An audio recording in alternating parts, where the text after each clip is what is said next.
Hi everyone. Welcome. My name is Kainan.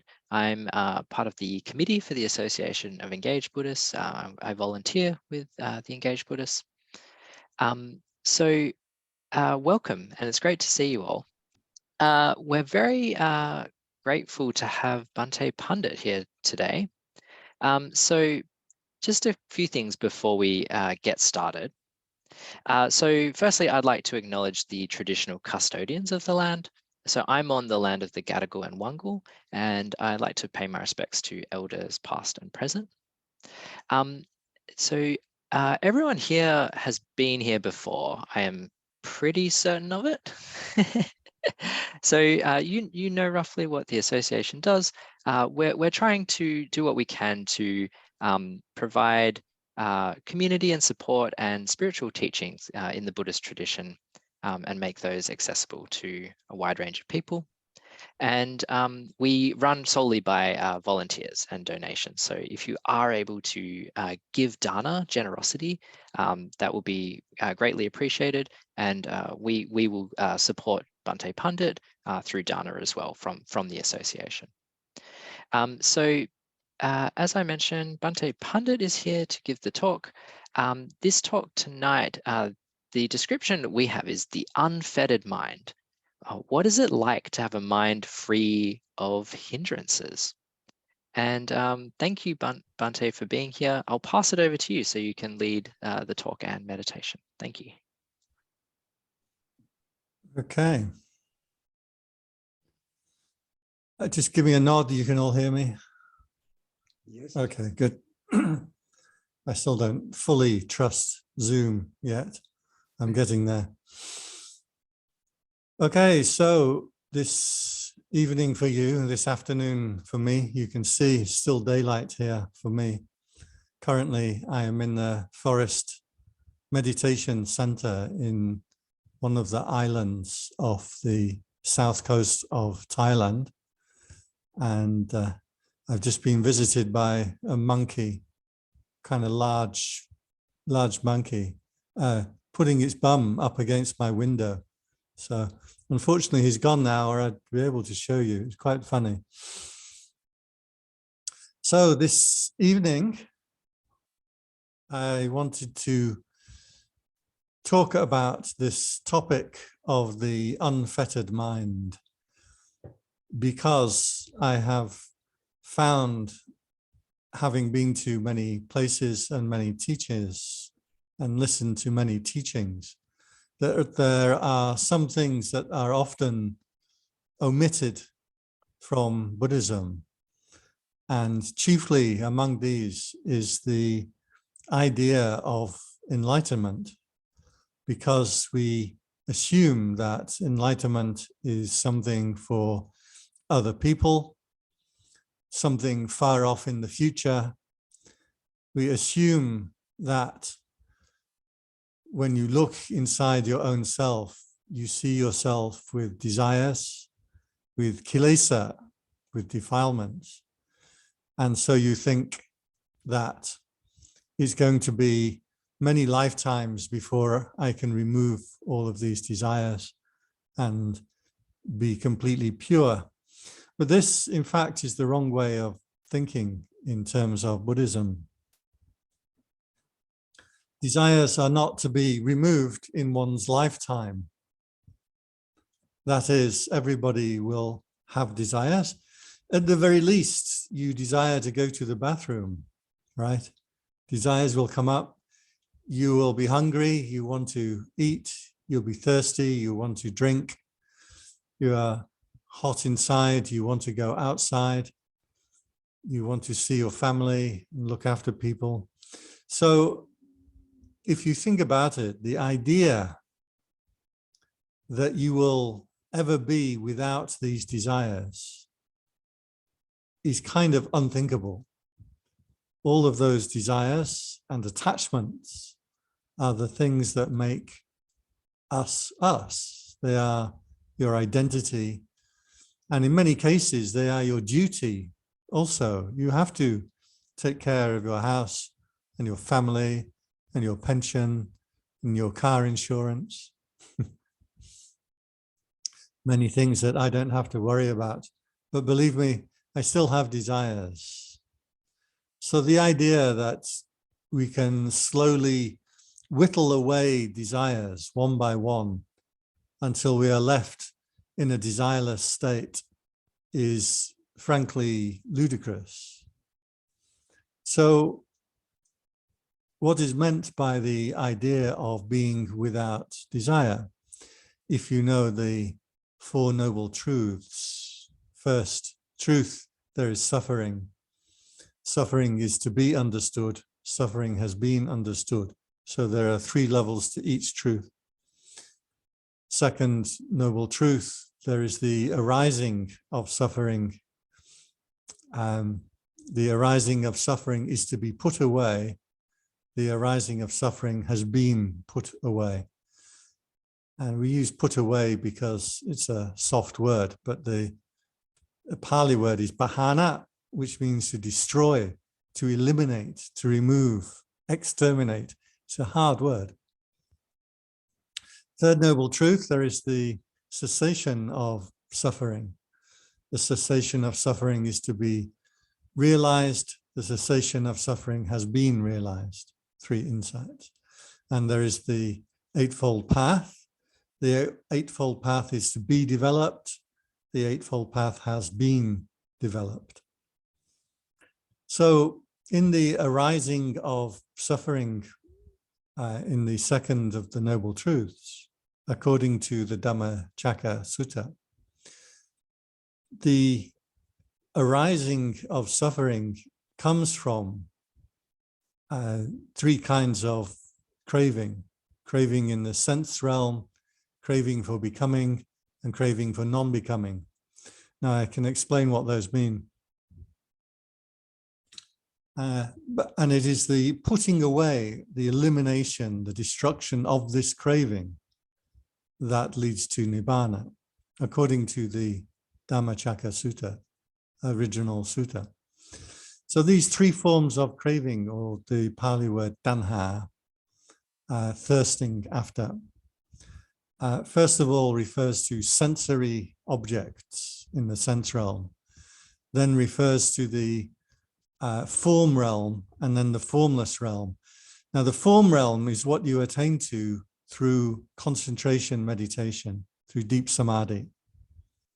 And the formless realm is what you attain to through even deeper samadhi. So you may know in concentration, there are the first four jhanas, and then there are the second four, which are formless jhanas, namely infinite space, infinite consciousness that knows infinite space, neither perception nor non-perception, and nothingness, which is what knows neither perception nor non-perception. So these are called the formless jhanas. We won't go into them in too much detail right now, but what it means is the sensory realm, our craving in the sensory realm will lead to rebirth in the sensory realm. Now, if your craving is good and refined, then it leads to a rebirth in a heavenly realm. If your craving is uncontrolled and unrefined, it leads you into a lower human realm or even a hell realm. However, there are these form realms and formless realms which are even more refined. But the only way to refine your mind to that level is through concentration meditation. And so this is the only way that the formless and the formless realms can be attained to. So what it means is by doing good deeds, by looking after your thoughts and intentions, our realm that we can move in is between the heaven realms and the hell realms, both in terms of rebirth and in terms of our current life here and now. Then the concentration samadhi meditation takes you up into the even more refined realms, but only deep meditation can enter you into those realms, both in terms of rebirth and in terms of your current experience. You cannot experience those realms except through deep concentration. Doing good deeds and being a good person will only take you to a certain level of refinement. According to the Buddha, whichever one of these realms you're in, the sensory realm, the form realm, or the formless realm. And by the way, form realm means that the object of your meditation has a form. So it means like concentrating on the breath or concentrating on light or any one of the typical meditation objects. The formless realm is formless because infinite space and infinite consciousness, nothingness and neither perception or non-perception, these four designations have no particular form. They're not a breath, they're not a color, they're not a feeling in the body. According to the Buddha, then, by doing good deeds, we will revolve around only in the sensory realms between heaven, human, and hell realms. Only in meditation can we experience now or after rebirth the higher realms. But he said, this tanha, this craving, in the words of the sutta, lingers now here, now there. That's the typical translation you will find. And I struggled for many years to, what does he mean by craving lingering now here, now there? And the way it's explained is correct, but a little unsatisfactory. And that means that even if you attain to high concentration, you can end suffering because it's very pleasant. Those of you who have practiced with concentration meditation will know that the body, first of all, becomes quite pleasant to be in. And then the mind follows suit. So passaddhi, tranquility of the body, samadhi, tranquility of the mind. These two things can be experienced by us. I know many people, I've seen it myself directly. So it's not something to be thought of as far off in a distant future rebirth. But in that moment, because the body is tranquilized and becomes very comfortable, and because the mind becomes very, it's not peaceful. Peaceful has a kind of dullness to it, but is in equipoise, is in a state of heightened awareness, intensified being. This is important to note because many people can experience concentration states where the mind goes duller and duller, quieter and quieter. Your self kind of disappears, your thoughts kind of disappear, and then the bell goes and you're not quite sure if you are meditating or not meditating, but at least usually you feel quite calm. That is not samadhi, that's not concentration. That's the mind starts to shut down and go to sleep when it becomes comfortable sitting. So it is called a false samadhi or false concentration. However, it's not that you're going in the wrong direction. It means you are going in the right direction.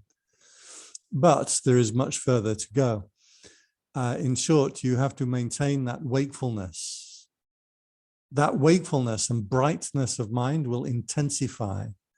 Then all of this kind of fake samadhi or drowsiness will disappear by itself as the mind intensifies, as the experience intensifies. So of all of these states that you can enter into through practice, through meditation, they are powered by your intention. That is, you determine, I'm going to watch my breath hard with pure concentration for 1 hour or 2 hours or 3 hours. And then you will enter into it and suffering can disappear. However, that state is brought about by the power of desire, of intention, intentionally doing it. And that power of that intention will fizzle out. It's a bit like anything. If you're cleaning your house, you decide to clean your house. For the first hour, you are very enthusiastic. For the second hour, less enthusiastic. And eventually, your desire, which motivated your action, fizzles out and you stop cleaning your house. Or what I do, usually I go for a long walk and I walk and walk and walk until the enthusiasm and the intention to walk fizzles out. And then I think to myself, right, I'm at the end of my walk now, but I realize I haven't been walking back. So I still have a long way to walk back. I do this every time. So when the Buddha says that suffering is caused by this craving that lingers here and there, this is what he's referring to. The power of desire that has propelled you or motivated you into concentration meditation will lose its energy and you will fall out of that state of meditation. The analogy in the sutta is given like a bear, and a bear that is chained to a stout post. What will happen? The bear will try and pull and tug and break away from the post, will pull on the chain. But if the chain and the post are strong enough, then the bear can't get away. And eventually it will go down to sleep. And when it sleeps, it dreams about wandering around on the hillside. But that dream will not last very long. When it wakes up, the bear will find itself tied to that exact same post. In the same way, this is the Buddha's analogy. In the same way, we can attain to concentration meditation when we have powered it through craving, through tanha, through determination, through an egotistical determination that I am going to freeze my mind on one particular meditation object. So the idea of being without craving then, which is what I started with, a few people came in late, so I'll just repeat. I was mentioning that the idea of being without craving in your life is kind of ludicrous. You will want to go to the bathroom. You will want to feed the cat. You will want to pay your bills.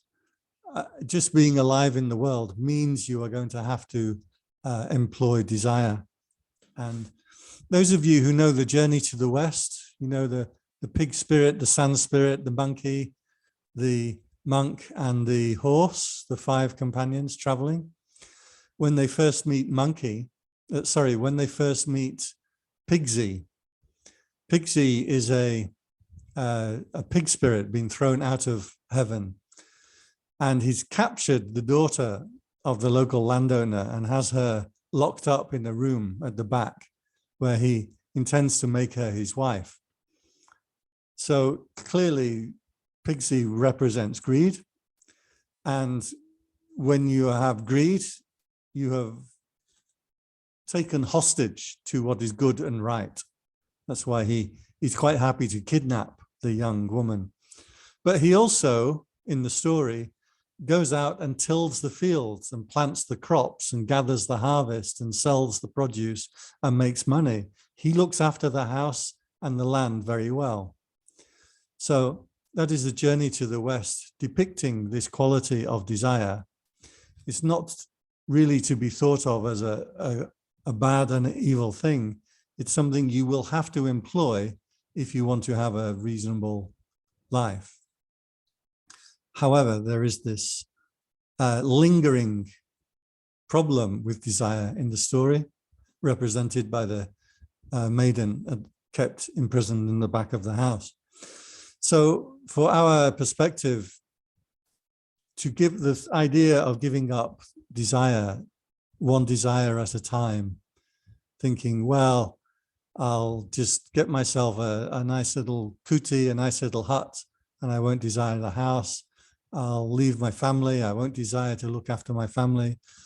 I'll leave shock, horror. I'll leave my telephone. I won't desire to look at social media and so on. You're never going to do it. You're never going to eliminate all of your desires one by one. And if you did, quite frankly, you would be like a blob, a Quatermass, if you remember that movie. Even as a monk, you have to have desires. We have to learn the training and the rules. We have to desire to live within the rules, shave our head at the right time, wear the robes in the right way, and so on and so forth. So even if you simplify your life to be the ultimate monk, the ultimate renunciate monk, you're still going to have these desires running around. So the meaning of being without desire actually refers to the present moment. Because in one moment, while you are doing your practice, you can put an end to the desiring mind. The desiring mind is that which moves and attaches. The function of desire in the Abhidhamma is to throw and to stick. So desire throws attention onto an object and sticks it right there. The analogy given in the Abhidhamma, or Abhidhammata Sangaha, in fact, is of a bee that sees a flower. When it sees the flower, it is attracted and goes towards the flower. When it reaches the flower, it hovers around and then eventually lands and gathers the nectar. In the same way, the function of thought and desire is to throw the mind upon an object and to hold it around that particular object.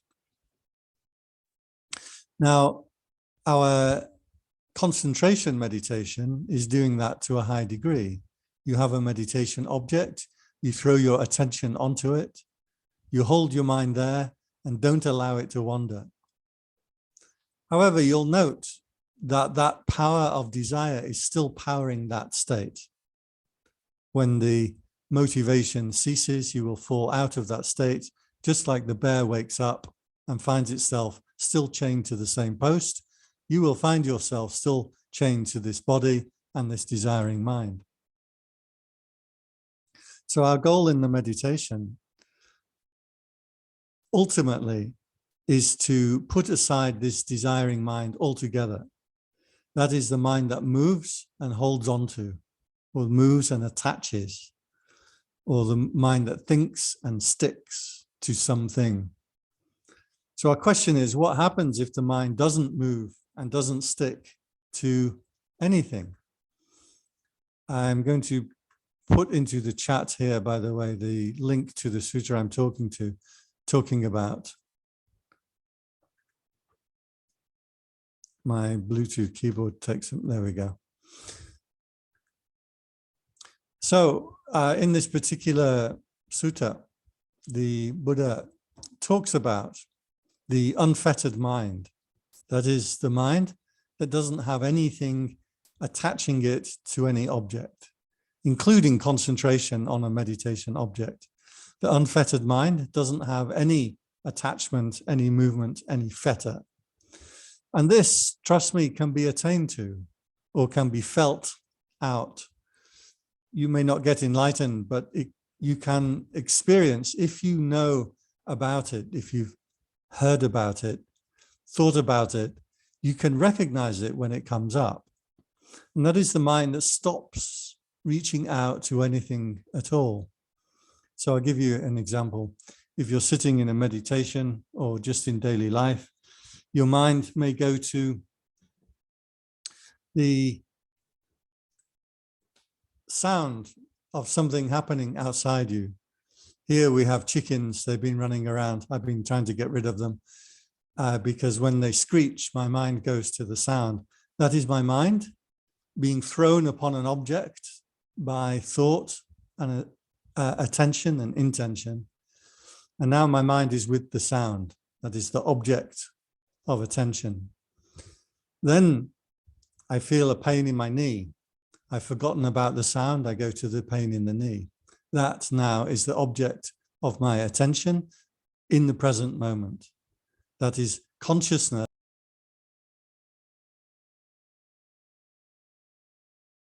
Sorry, I disappeared for a moment. I'm really out in the jungle here, so it's a little unreliable, our internet. So the mind will jump from object to object,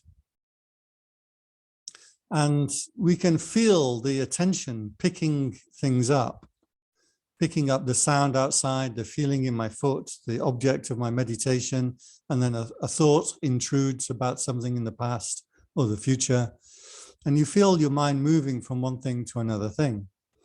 Well, our task, our job is to stop this process altogether. This is not a traditional form of samadhi, of meditation on an object, but is an objectless meditation. And this is what the Buddha was always pointing to. And it can be felt out. Don't think that this is something beyond your capacity.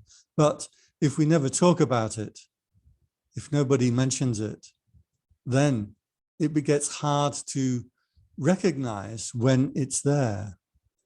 And so what happens is, as soon as your mind hits on this empty state, you immediately look for a meditation object to put into it, or an object. For example, one person I know was experiencing this, and she went to her teacher, who is a famous teacher in America, and told him what she was experiencing. And he said, "You've gone off track, come back to the breathing." But the fact is, she'd already attained to the mind that had dropped all desiring, this function of throwing the mind onto something and holding it there. That process itself can stop.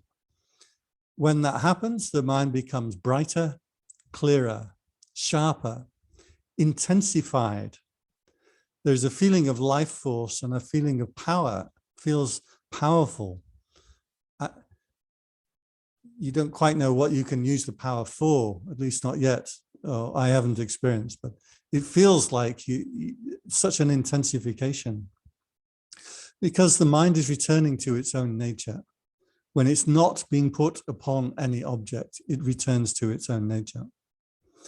So in this sutta that I want to point to today, it's very short, but the Buddha describes the 5 hindrances.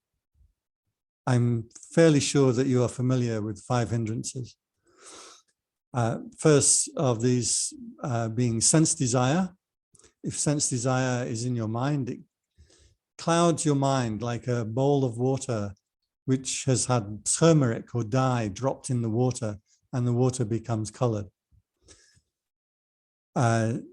Restlessness and worry is like, or flurry and worry is like a bowl of water that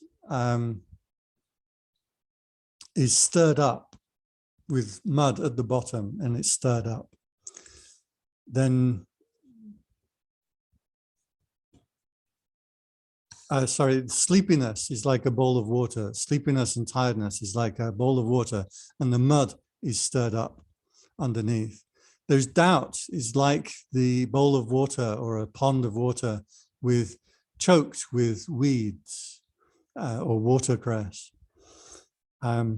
So each of these hindrances that we know, the 5 classical hindrances, the way that they were taught to me was we need to try to eliminate them in our life. The 5th hindrance I just didn't mention, but is hatred or ill will.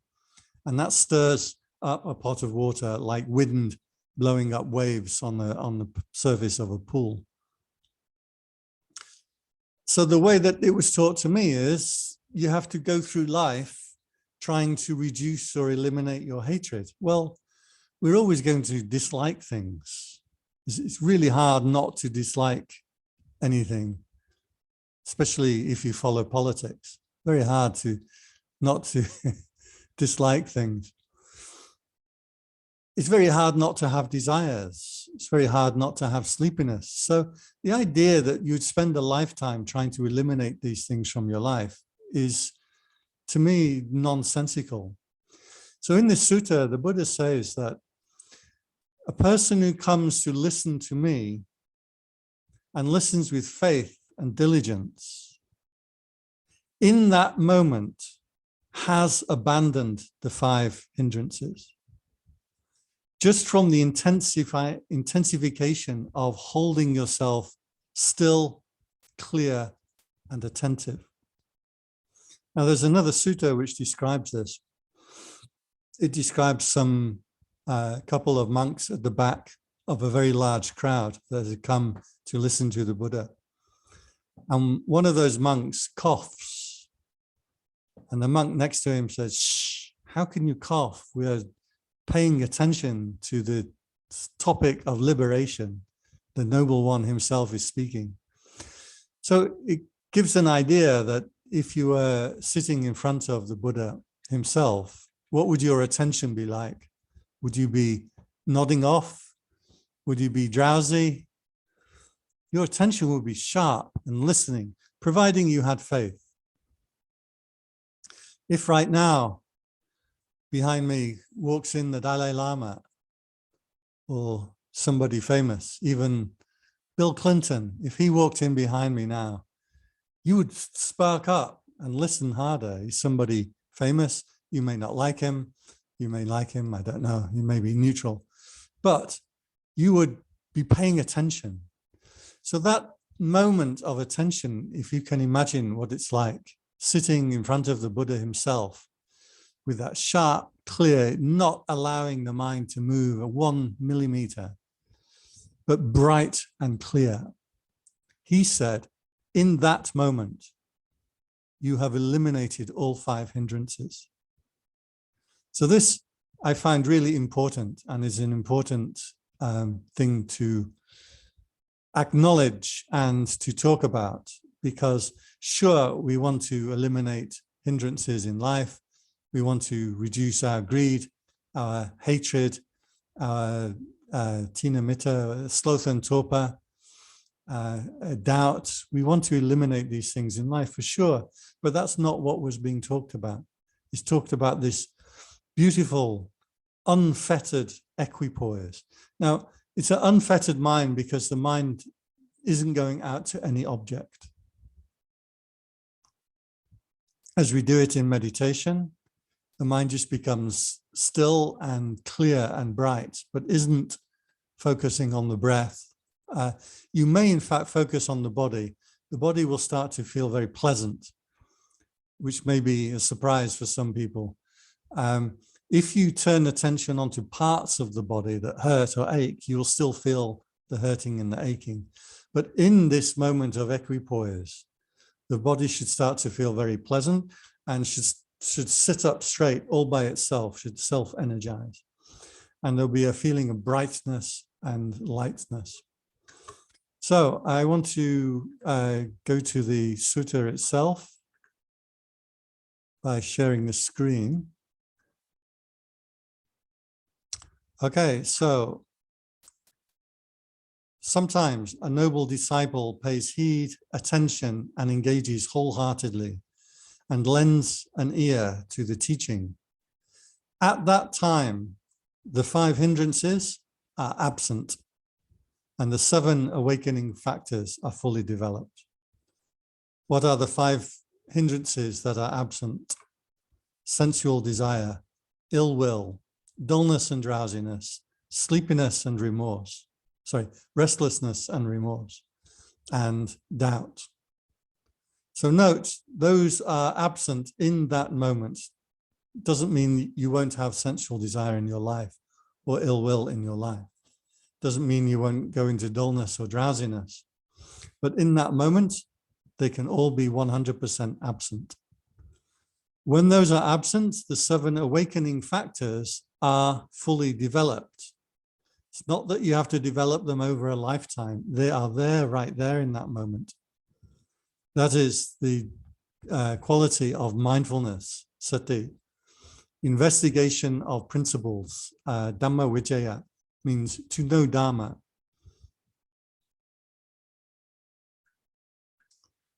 Energy, very important, virya.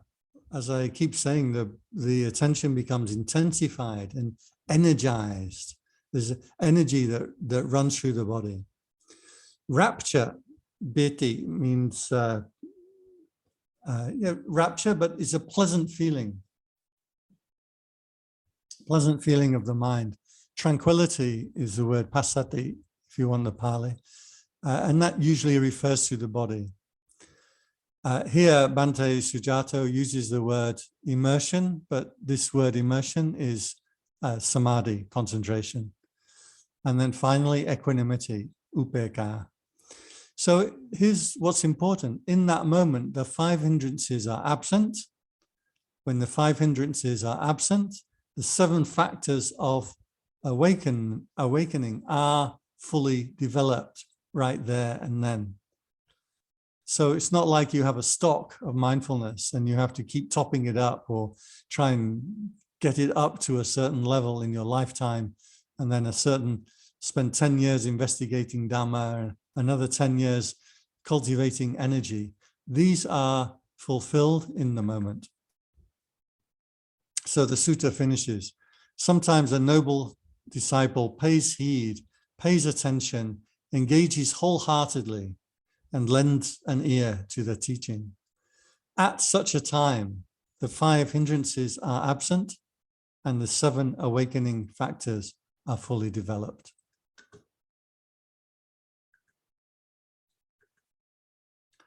So that is the topic that I wanted to share with you this evening. And I hope that it has been clear. I kind of always revolve around the same topic because we can talk about things like dealing with pain or letting go of hatred, often with a kind of pseudo-psychology or things that we can gain from different teachers and teachings. But the one thing that is usually missing from many of these people who are teaching Dhamma is talking about this unfettered mind, talking about what it feels like, where it is, how it arises. If we haven't talked about it, you won't recognize it when it comes up. If we talk about it, then you will recognize it as it arises. There are 2 ways into it, by the way. The first way, traditional way, is to concentrate strongly on a meditation object like the breath. And what will happen as the mind becomes concentrated, it will start to energize and become bright. When that happens and the body starts to feel comfortable, you should immediately stop the meditation object and bring your attention into the body. Whole body awareness, concentrating on the pleasant or the neutral feeling in the body, but not moving attention around to parts of the body. It will just feel like this is me sitting here shining. So when this happens, it's important to recognize it. The other way to enter into this state is to simply stop the mind from attaching to any object. This is the way that I do. It may be harder way to do it. Sometimes it's called silent illumination. There's a very good book by a Zen master about this. Many of the Zen masters talk about this silent illumination as a satori, or as a stage of enlightenment. And that's simply not allowing the mind to move anywhere. And actually the Buddha taught this method mostly. So you feel the mind going to the pain in your knee, the sound outside, the feeling of your meditation object. You feel your mind go zip, zip, zip, zip, picking up one thing after another thing after another thing. If you watch this process of continually picking up objects of attention, firstly, you note you're only conscious of one thing at a time. Secondly, you note how tiring it is for the mind to continually be active, desiring, moving, reaching, grasping. Then the feeling arises, you just want to stop that process altogether. Sit, be bright, be alert. So I'm going to stop there. I have no idea on the time. Check my clock, 5:15. So it would be 8:15 for you. So it's around 45 minutes I've been talking. Does anyone have questions or comments? Or if you want to do meditation, we can meditate together.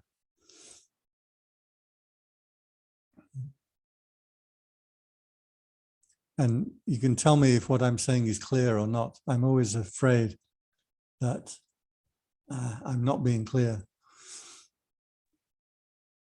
Hi, Sue. Bhante, this state of open, clear awareness, is that what the Zen teachers are referring to when they talk about shikantasa? I've never heard of shikantasa. Shikantasa. I know about Satori. In my experience with the Zen teachers, they all seem to be referring to something different. They're never clear. There's not a clear systematic teaching in Zen. However, there are certain stages. Firstly, when the mind stops reaching out to any other object. And sometimes in Zen, they say that attention becomes its own object, or awareness of awareness, something like that. So that's one thing they talk about. But there is another stage, which I can't explain to you personally, but my teachers teach it when they were alive. And that is when the consciousness coalesces or unifies to such a degree that you start to attain to the supernormal powers. So you can send the mind outside the body. You can see things far away, hear things far away. You can see devas and hell realms and so on and so forth. In the sutta, it says one can send a mind-made body throughout the universe as easily as a strong man might flex his arm. So this is actually what some of my teachers were teaching, but I can't attest to this personally. But that's another one of the experiences that seems to be happening in Zen, is when you attain to this or get onto the pathway, the consciousness becomes so concentrated that it becomes immensely powerful. The Buddha in Theravada suttas talks about it this way, aside from sending the mind-made body throughout the universe. He says, after practicing concentration meditation, the mind becomes unified, bright, centered, and ready for work. Just like if you were to encounter at a crossroads a chariot with 4 horses, reined up to or tied to the chariot, and they are well fed, well watered, they're restless, and they're eager to go. And whichever direction you point the horses, you will take off quickly in that direction. This is his description of that mind that becomes very powerful and can start to see things. One of the things that he would say was on his night of enlightenment, he attained to this himself and turned his attention to past lives. It's one of the things that you can remember. Then he turned his attention to heavens and hells. And then he turned his attention to the nature of the mind that is without outflowings, or asava. And that was the 3 watches of the night when the Buddha became enlightened.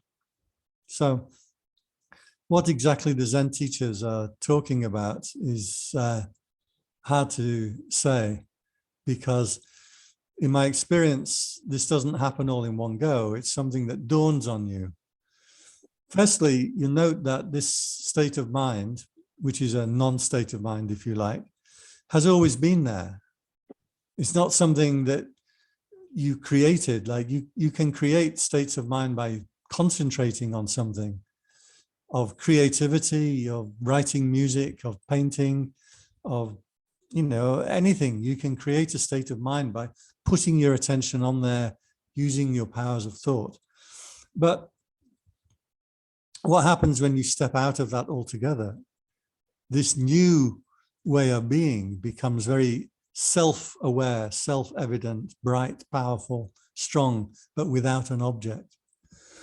So as one enters into this, you go in deeper and deeper And please note, by deeper, I mean more and more intensified. It takes on a power of itself because it's pleasant and because it shows itself as obviously something other than everything else. It's not something you can see or taste or smell or hear or touch. It's something other than all of that. So it becomes clear in and of itself, and you get the insight, what is the path and what is not the path. It becomes quite clear, oh yeah, that's it. That's the way that we have to go. And it becomes quite clear when you're falling away from that and the mind starts picking up your normal everyday objects and worries and thoughts and things again. So different Zen masters have different levels of attainment in this, from what I can see. There is the very famous Platform Sutta, which I think was the 14th patriarch of Zen. And many people have spent a lifetime studying this sutta, so I don't want to, harm it with my poor recollection. But in it, the old Zen master, he asks for his students to write a poem about what is the essence of Zen. And his top student wrote a poem, a short stanza, saying, the mind is like a mirror, we polish the mirror endlessly. And then there was a caretaker who came and wrote on the board, what is there to polish? What is there to shine? What is there to do? And so he became the new patriarch. So if one is fully attained, there is nothing left to do, nothing left, no more effort to make or insights to have. But we are not there yet. So our job is what the first Zen master said, which was to polish the mind. Polish because it becomes bright. It's a mirror, they call it the mirror mind, because it becomes bright and clear. So the Zen tradition actually followed the tradition of the caretaker who said there's nothing to do, there is no mind, there is nothing to polish. But we're not there. That is a teaching from the finished, the finalized mind. We still have work to do. Yeah. Thank you, Bhante. Thank you.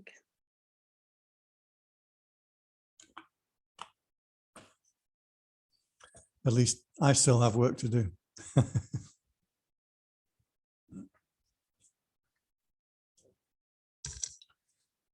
Is it clear that the hindrances are not something that we have to try and develop over a lifetime? It's something you do, that you can do in that moment. That's attainable by you, complete freedom from all 5 hindrances right there, right then. And when you do that, these enlightenment factors are also fully completed. So it's important to note. And then you will stop meditating and will go and work. Got very bright sunlight shining on me. The sun's just going down right now. Yeah, so that was the important thing I wanted to talk about. The unfettered mind is knowable, is attainable right in the present moment. It's not something that you develop over a lifetime or many lifetimes. Hi, yes. Bhante, thank you for your very in-depth presentation. I've got 2 comments and perhaps 2 questions in the comments. The first third of your presentation, my mind, which obviously is full of hindrances, went to, in a way, were you initially saying that we actually first have to get away from unwholesome desires, and you were emphasizing that the wholesome desires are normal and will always have them. But yeah, but later on, you, if I'm not mistaken, check me, did you go on to sort of intimate that even the wholesome desires have to be transcended or surpassed? Yes, that's absolutely right. I didn't mention wholesome or unwholesome, actually. I just went straight into saying that desire, in terms of desires in your life, you can't eliminate them one by one. Yeah. because you'll still need the bathroom, you'll still need to feed the cat. So the idea that we can just simplify and eliminate all our desires is crazy. Even if you're a monk in a hut, you're going to have desires. So I'm saying that the actual process of the mind throwing itself onto an object of cognition and holding it there, that is the process of desiring, the desiring mind. That can stop and you can know it. Mhm, mhm. The latter half of, thank you, the latter half of your talk, and also in your response to Sutuhi's question, I was wondering whether you're also getting into the area of enlightenment or satori, whatever we call it. Sometimes we are mistaken to think that it's right at the end and we got to reach it in a slow, painful way. But in fact, moments of enlightenment, or satori moments, we can have a glimpse of, or we can have a moment in it. But of course, it doesn't last. It leaves us again. Is that what you were suggesting in your later part of your talk? Yes, that's right. Okay. Yeah. You won't get to enlightenment by purifying yourself, by being good. That was what the Buddha did. He made the resolution he wanted to become a perfectly enlightened Buddha. That means he has to make thousands and thousands of lifetimes practicing every possible barami, right? But he never recommended that to other people. He never said to any of his students, that's what you should do. He said attainment to enlightenment is here and now, and I'll show you how. Mm-hmm. This is important because in Mahayana, they say that Theravada Buddhism is going to take many, many, many lifetimes of making merit, and that Tibetan Buddhism is instant or is here and now in one lifetime. Well, that wasn't the case. In fact, the Bodhisattva vow that Mahayana Buddhists take states that I will vow to keep returning to earth to practice my barami until I become a perfectly enlightened Buddha. So they are going around the long way. But the Buddha taught that this can be experienced right here, right now, by you, without trying to, purify your actions over many lifetimes. I might mention, because you brought up the topic of wholesome and unwholesome, this comes under the topic of right effort, samma vayama, so is in the Eightfold Path.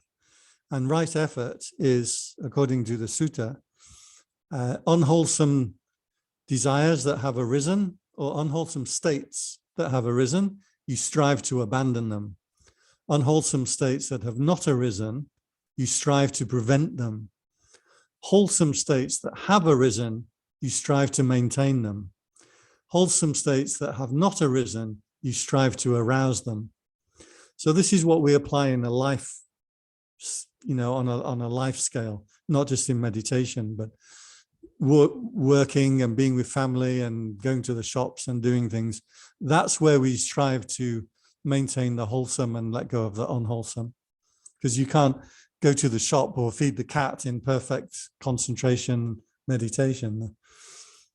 Mm. Thank you, Bhante. Yeah.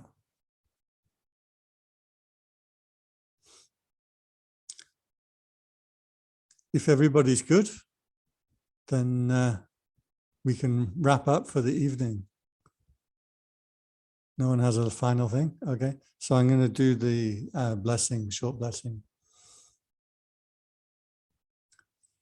Sabitiyo vivachantu sabharogo vinasatu mate bhavatwantarayo sukhiti kayuko bhava abhivadana silis anicang vota pachayino chataro dhamma vada Te ayu wano sukang ba'alang.